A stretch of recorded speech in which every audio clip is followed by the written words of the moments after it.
Hello everyone. So start करते हैं हमारा second video lecture types of motion. So video को स्टार्ट करने से पहले let me introduce about my self. My name is Jagdish Das and I will teach you physics by clearing all your basics and fundamental concepts. So learn with me, you will definitely fall in love with physics.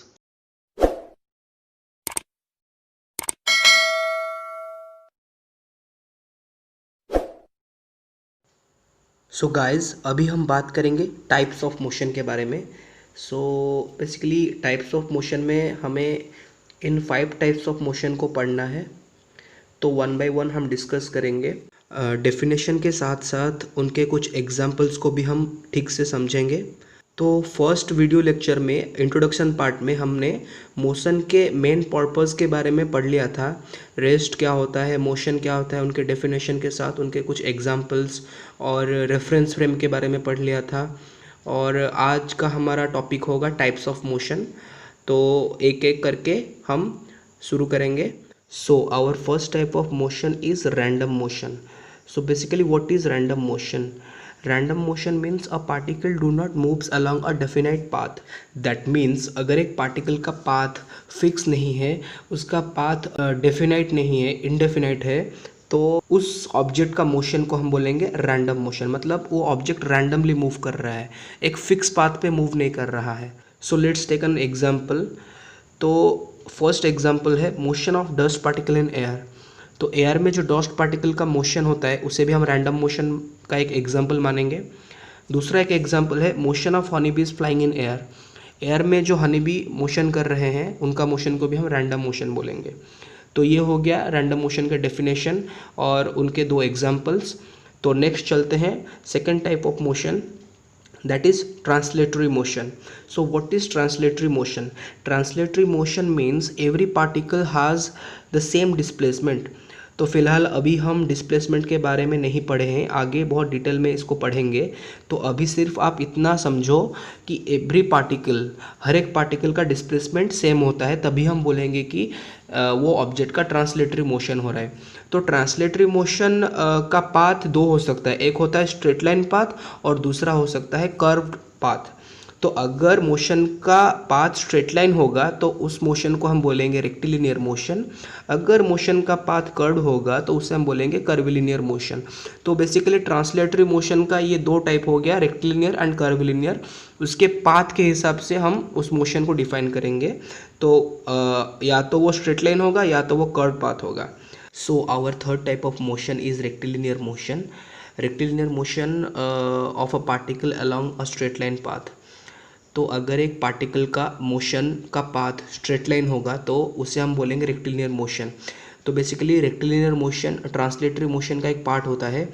अगर एक object का motion translatory motion है और उसका path अगर straight line है तो उसे हम बोलेंगे रेक्टिलिनियर मोशन। अगर उसका पाथ कर्व्ड है तो उसे हम बोलेंगे कर्विलिनियर मोशन। तो एक एग्जांपल लेते हैं रेक्टिलिनियर मोशन का। Train speeding on a straight track. तो जो ट्रेन रेलवे ट्रैक में हाई स्पीड पर मोशन कर रहा है, हाई स्पीड में चल रहा है, तो उसे भी हम रेक्टिलिनियर मोशन का एक एग्जांपल मानते हैं। तो अगर एक मोशन स्ट्रेट लाइन पाथ में होता है तो उसे हम बोलेंगे रेक्टिलिनियर मोशन। तो ये रेक्टिलिनियर मोशन का एक एग्जांपल हो गया। तो रेक्टिलिनियर मोशन को हम 1 डायमेंशनल मोशन भी बोलते हैं और 1D motion. So in 5 type of motion को डिस्कस करने के बाद हम मोशन के डायमेंशन के बारे में पता करेंगे। मोशन का डायमेंशन बेसिकली 3 टाइप का होता है। एक होता है 1 डायमेंशनल मोशन, एक होता है 2 डायमेंशनल मोशन, एक होता है 3 डायमेंशनल मोशन। तो इसको ख़त्म करने के बाद हम आगे वो डायमेंशन के बारे में पढ़ेंगे। तो अभी हम डिस्कस करेंगे हमारा 4th type of motion, that is rotational motion. This is the most important motion that we will study in our 11th class, rotational motion और रिजिड बॉडी डायनामिक्स। तो अभी हम इसका डेफिनेशन और कुछ एग्जांपल्स को पढ़ेंगे। इसको डिटेल में और फर्दर हायर स्टडी में हम पढ़ेंगे 11th क्लास में। तो what is rotational motion? Rotational motion, a particle revolve in a circle about the same axis. तो अगर एक पार्टिकल सेम एक्सिस पर रिवॉल्व करता है तो उसे हम बोलेंगे रोटेशनल मोशन। फॉर एग्जाम्पल, हमने फर्स्ट वीडियो लेक्चर में डिस्कस किया था, जो अर्थ हमारा प्लैनेट सन के चारों तरफ रिवॉल्व भी कर रहा है और रोटेट भी कर रहा है। तो वो जो रिवॉल्व कर रहा है अपने ओन एक्सिस में, सेम एक्सिस में वो रिवॉल्व कर रहा है, तो वो रोटेशनल मोशन का एक एग्जाम्पल है। तो finally fifth type of motion, that is oscillatory motion. Oscillatory motion means to and fro motion about a fix point. अगर एक पॉइंट को हमने फिक्स मान लिया और उस फिक्स पॉइंट के अबाउट वो मोशन कर रहा है टू एंड फ्रो, तो उसे हम बोलेंगे ऑसिलेटरी मोशन, और otherwise we can called it as periodic motion और वाइब्रेटरी मोशन। उसके कुछ एग्जाम्पल्स हम चलिए डिस्कस करेंगे। First example, motion of a pendulum of clock. तो जो क्लॉक होता है उसका एक पेंडुलम होता है, तो वो पेंडुलम एक फिक्स पॉइंट से टू एंड फ्रो मोशन करता है, उसे हम बोलते हैं पीरियोडिक मोशन और ऑसिलेटरी मोशन, और we can say it as vibratory motion.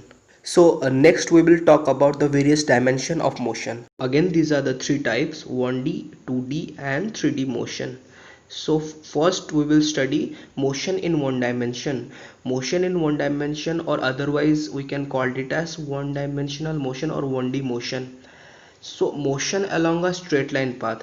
तो एक पार्टिकल या फिर एक ऑब्जेक्ट का मोशन अगर स्ट्रेट लाइन पाथ में होता है तो उसे हम बोलेंगे वन डायमेंशनल मोशन या फिर रेक्टिलिनियर मोशन।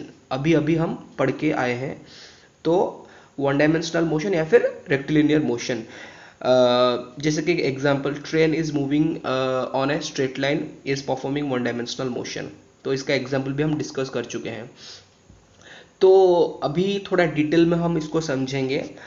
जो वन डायमेंशनल मोशन होता है, मतलब डायमेंशन जो होता है एक कोऑर्डिनेट सिस्टम में 3 डायमेंशन होता है, basically X axis, Y axis and Z axis.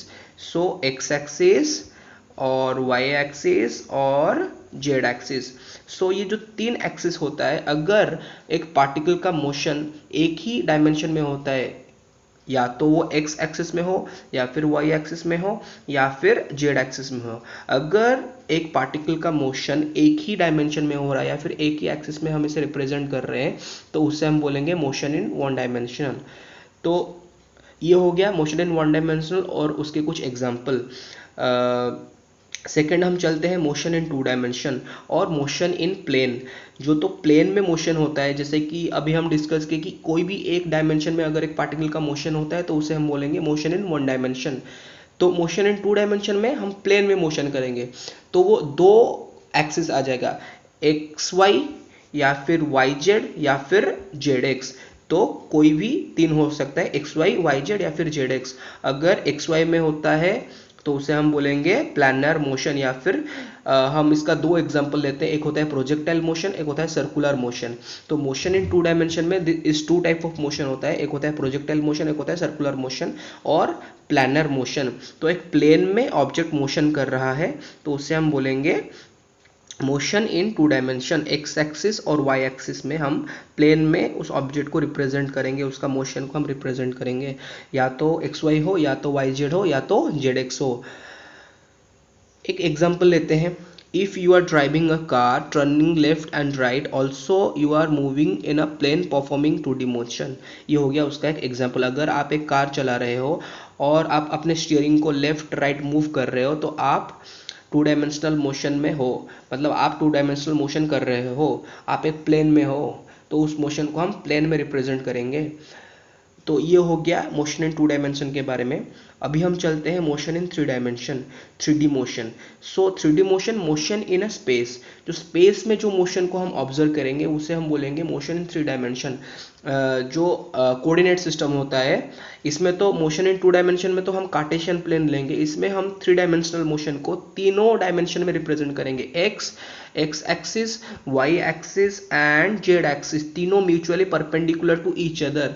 तो उससे हम बोलेंगे मोशन इन 3 डायमेंशन। तो तीनों कोऑर्डिनेट सिस्टम में जो मोशन को हम रिप्रेजेंट करेंगे उसे हम बोलेंगे मोशन इन 3 डायमेंशन और 3D मोशन। तो चलिए हम 3D मोशन के कुछ एग्जांपल्स को स्टडी करते हैं। A bird is flying in sky और air has no straight line path performing 3D motion. So जो चिड़िया आसमान में उड़ रहा है उसे हम 3D मोशन का एक एग्जाम्पल मान सकते हैं। और भी एक बढ़िया एग्जाम्पल है जो कि अर्थ, वो सन के चारों तरफ घूम रहा है, उसे भी हम 3D मोशन का एक एग्जाम्पल मान सकते हैं। और one of the most important example जो कि एक एटम के अंदर सब atomic particle proton, electron and neutron होते हैं। तो बेसिकली जो न्यूक्लियस के अंदर प्रोटॉन और न्यूट्रॉन होते हैं, तो प्रोटॉन और न्यूट्रॉन का जो सम होता है उसे नंबर ऑफ न्यूक्लियस माना जाता है। तो जो इलेक्ट्रॉन होता है वो न्यूक्लियस के चारों तरफ घूम रहा है, उसे भी हम 3D मोशन का एक एग्जाम्पल मानेंगे। तो ये सब हो गया टाइप्स ऑफ मोशन, उसके बारे में उसका डेफिनेशन और उनके कुछ एग्जाम्पल्स को आज हमने बहुत डिटेल में स्टडी कर लिया। तो जितने भी पॉइंट्स मैंने आपको आज पढ़ाए हैं उसे आप अपने कॉपी पर नोट कर लेना।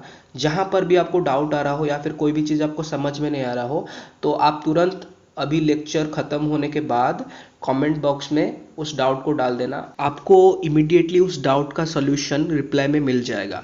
तो मिलते हैं नेक्स्ट लेक्चर में। अगर ये वीडियो लेक्चर आपको अच्छे से समझ में आया हो तो इस वीडियो को ज़्यादा से ज़्यादा लाइक और शेयर कर देना, और कमेंट बॉक्स में ज़रूर बताना इस वीडियो के बारे में।